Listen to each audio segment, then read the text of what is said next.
கவர்மெண்ட்டுக்கிட்ட கொடுக்கணும். அவனுங்க எங்கே இந்த எஸ்கேப் ஆகி ஓடுனாலும் அவங்க ஊரை தேடி போய் பிடிக்கணும். வட மாநிலத்தை வரைக்கும் இங்கே படையெடுத்து வராங்கன்னா இங்கே பாதுகாப்பாக இருக்கிறோம் அப்படின்ற எண்ணத்தை தான் வராங்க. தமிழர்கள் அதை தவறாக இப்போ எல்லாருமே இப்போ கொந்தளிக்க ஆரம்பிச்சிடுறாங்க.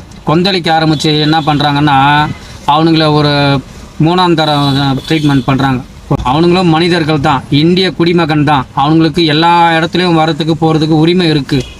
அவனை நீங்கள் அடிக்கிறதுக்கோ திட்டுறதுக்கோ எந்த உரிமையும் கிடையாது. இன்னும் சொல்லப்போனால் தமிழ்நாட்டுக்கு அவங்க பொழப்ப தேடி வரவங்க நம்மளை நம்பி தான் நம்ம நாட்டுக்குள்ளே வராங்க. அவங்களுக்கு குறிப்பாக நம்ம பாதுகாப்பு கொடுக்கணும். அது யாராக இருந்தாலும் சரி.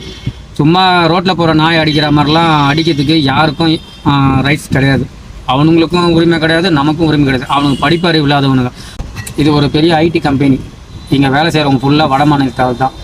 படித்தவங்க நல்ல பெரிய ஆளுங்க இருப்பாங்களே, அவங்க வட மாநிலத்தவர்கள் இங்கே ஐடி கம்பெனியில் வேலை பார்க்குறாங்க. ஐடி கம்பெனிலையும் அவங்க தான் இருக்கிறாங்க, டீ கடையிலையும் அவங்க தான் இருக்கிறாங்க, ஹோட்டல்லையும் அவங்க தான் இருக்கிறாங்க, எங்கே போனாலும் அவங்க தான் இருக்கிறாங்க.